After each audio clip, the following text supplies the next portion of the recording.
Hey, welcome back guys to Instantly Inverted. I'm John, and yesterday there was a really interesting documentary on Channel 4 called Inside the Towers, which goes in depth about Alton Towers and the design of the Wickerman. I've got to say I wasn't exactly excited for this documentary. My kind of opinions beforehand were that it wasn't going to be quite the same as a lot of the documentaries that they've had in the past, so you know, I kind of went into this a little bit apprehensively. I didn't really share my opinions about it beforehand, but now that it's out, I thought I'd kind of share what I kind of think about it and kind of what other people think about it. Without further ado, let's go into it.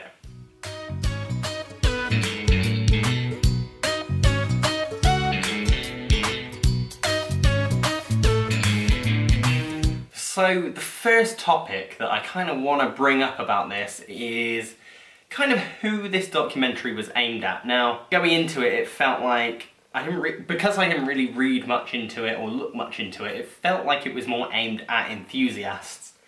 And after watching it, I still kind of feel that way. I felt like it was definitely aimed more towards people that like Alton Towers a lot and people that kind of live and breathe it. I definitely still think it's accessible to the public. It's definitely not one of those things that nobody is ever going to watch. So yeah, it's kind of that weird kind of in the middle, you know, it's geared more towards people that really want to watch something about Alton Towers and also accessible enough that anybody could just kind of tune in and watch. I don't think it's one of those documentaries that people who aren't interested in Alton Towers are going to suddenly go, oh, you know what, I'm going to switch on the TV and watch Alton Towers documentaries. It's definitely not geared towards that.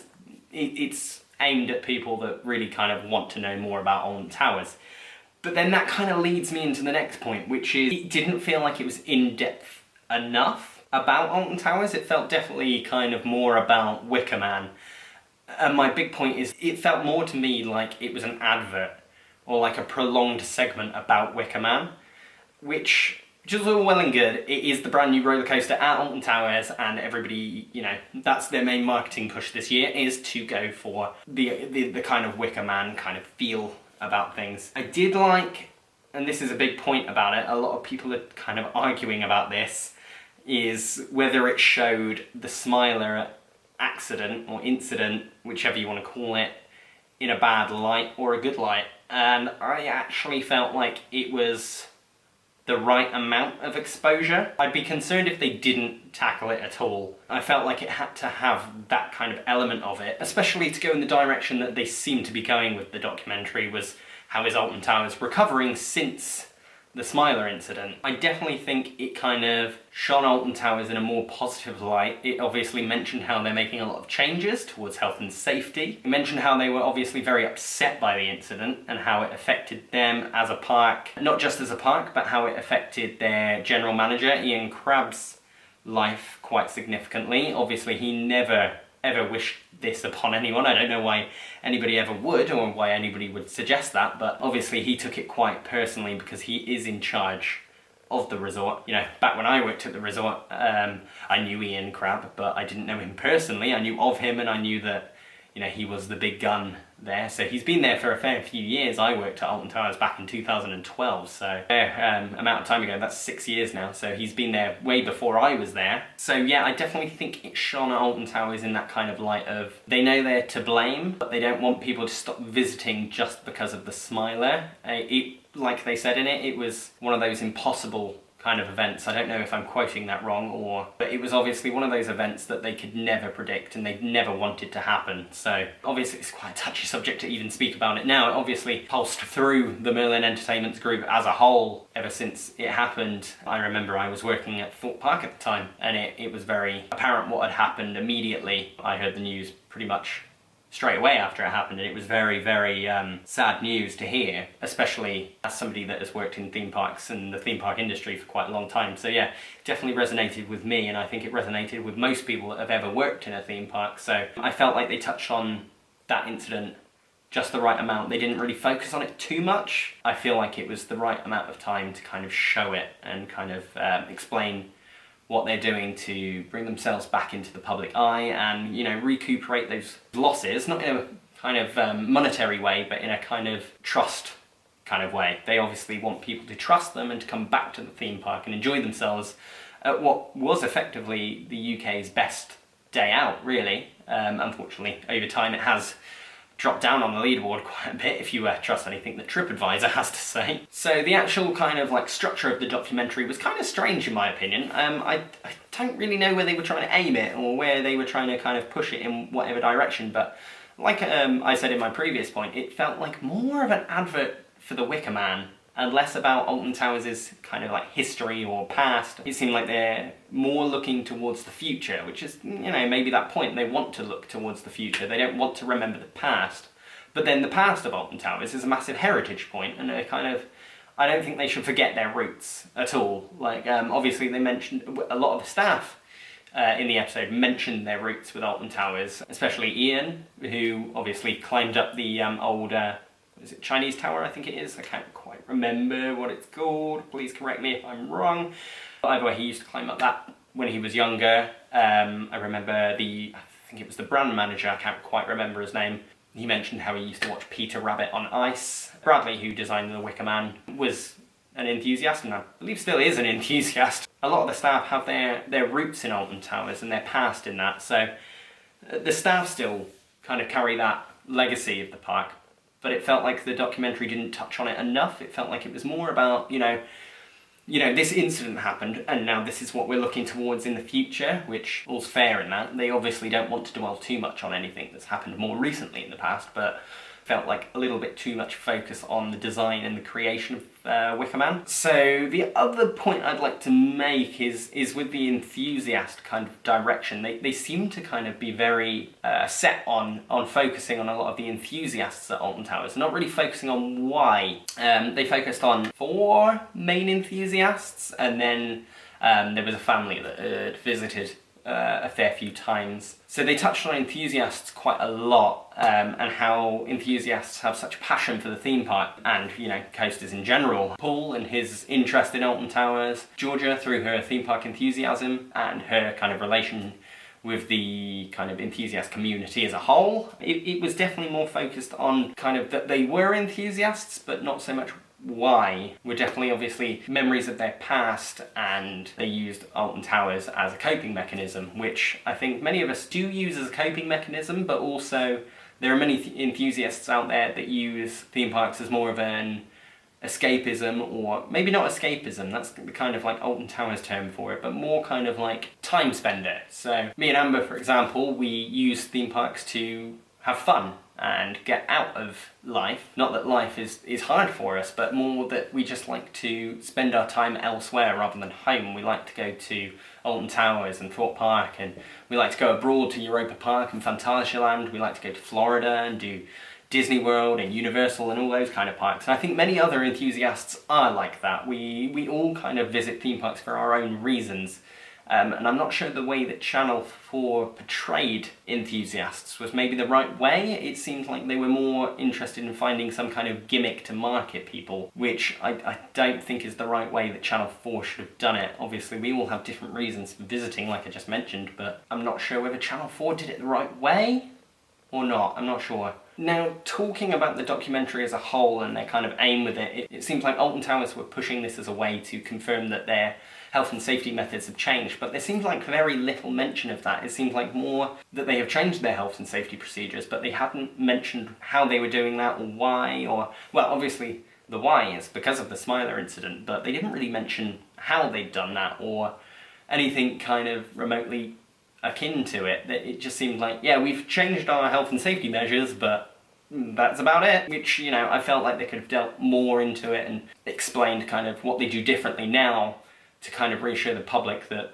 Alton Towers is a safe park. We all know it is a safe park. It's just, you know, one incident can happen and it can, you know, shatter everything about a theme park. And I think most enthusiasts would agree with me when they say that it desperately hurts us as a community that the parks that we visit so often are viewed as perhaps dangerous or potentially threatening. Obviously, there's the old kind of term that we use that it's, you know, you're safer at a theme park than you are in a car.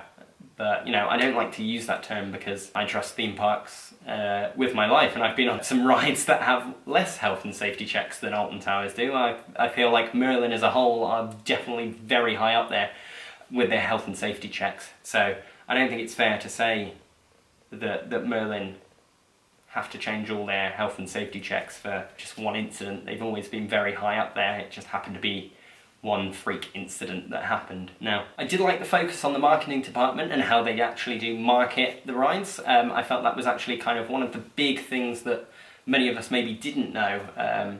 Especially liked how they spoke about, they used the kind of figures that they had like 100 and something people come back to them about coverage for the resort and the actual Wickerman Ride. I thought that was quite nice to get some kind of data about that we can kind of relate to and kind of look at and go, oh, you know, they got 110 or so people come back and have news articles about them. It shows that obviously the media is still very interested in Alton Towers, and not in a negative way, in a kind of positive way. They want to share this, and obviously they know that their viewers or listeners or readers are obviously going to be interested in what Alton Towers are doing. Obviously, like they mentioned, it is a £16 million roller coaster. That's not just the roller coaster itself, that's including theming, the ride itself, and, you know, marketing as well comes into that budget. So yeah, it was a very expensive roller coaster, but the actual roller coaster itself was very cheap. The theming was the main thing that came into that. We all know that Big Bob is the big centrepiece of the ride, and Bradley was obviously very chuffed with him and enjoyed him quite a bit,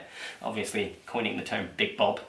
I did like how they also focused on the ride storyline. It felt very interesting, kind of seeing from concept to reality how the ride changed, and it actually changed very little. It seemed like, apart from a few, if I remember the plans, kind of, sort of, and also if you look in the roller coaster restaurant at Alton Towers, they've got a big kind of 3D model of the ride.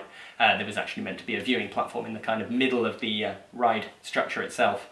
Unfortunately, we lost that, but that's really about all that changed. It seemed like the main thing was that we have this concept and we kind of just went with it, and it ended up with a great ride. And it felt like the documentary focused a lot on concept to creation to reality, and I like how it focused on the construction team also talking about the ride, and it seemed that they were very interested in the ride, and they saw it as a unique piece of engineering, which, you know, we haven't seen in the UK for a very, very long time. So yeah, the documentary definitely focused on a lot of that, and I really appreciated that they went into a lot of detail about it. A lot of enthusiasts are talking about how they didn't go into enough detail, but people are forgetting that this wasn't aimed directly at them as much as it felt like it was. And as an enthusiast, I noticed a lot of friends in it, and I noticed a lot of people that I know, staff that work at the resort, but it really wasn't aimed at us particularly. Like, it may have felt that way, but it was aimed at the general public. So the general public are going to look at it in a very kind of unique way, and they're going to be quite interested about how rides come together. And you never know, it may actually push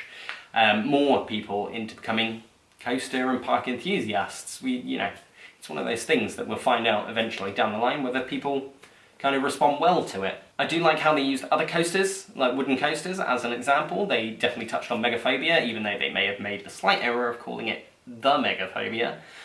It's just Megaphobia, but I like how they touched on that, about how that's, you know, a very unique wooden roller coaster in Oakwood in Wales. Touched on Blackpool Pleasure Beach, but it felt like all they mentioned was UK coasters, whereas there's, you know, a huge variety of wooden coasters that have been built in Europe as well as the US. They didn't really touch on anything outside of the UK, and I felt that was a little bit strange that they didn't kind of reference the fact that the US and other countries in general have been talking about and building wooden coasters and hybrids across the world. Just felt like they were more interested in talking about, you know, it's been 20 years since we've had a wooden coaster in the UK. You know, I didn't really like that point. Just felt kind of strange that they just didn't want to reference anything else. I did quite like how they referenced the wood and fire aspect, or wood and fire. I don't want people to get my words mixed up. Wood and fire element of the ride, which that was kind of a tagline for the ride at one point. You know, the world's first coaster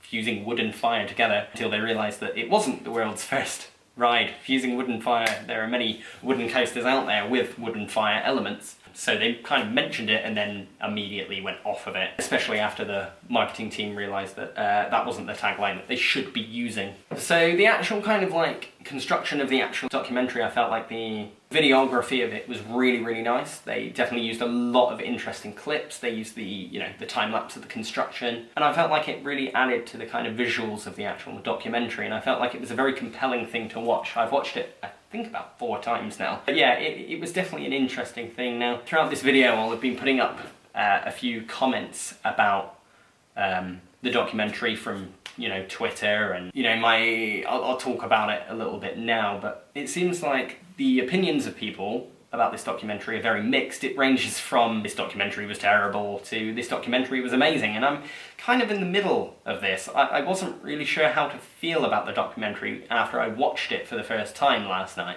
I'm saying last night, this video may not go up tonight, oh, whatever. Felt like the opinions are just very mixed, and I'm not sure what my opinion was after I watched it, but after watching it a few more times and kind of discussing it with people and, you know, seeing things on Twitter, it feels like people are kind of unsure what this documentary was for. It felt like almost forced, at least in my opinion. Like, I felt like it didn't really have a clear message of what it was trying to convey or what it was trying to talk about. It just felt very kind of, it just didn't seem quite right. It felt like the wrong time maybe for it. We're in the middle of summer now. Really, this documentary should have come out at the beginning of summer to kind of entice people back for the summer months, but, you know, we're getting to the end of the summer holidays now. Like, what's this documentary for, really? It just seems like it's targeted now at the kind of wrong audience. Like, you know, you're targeting at the general public who are now not going to be able to visit the resort until, you know, the next half term.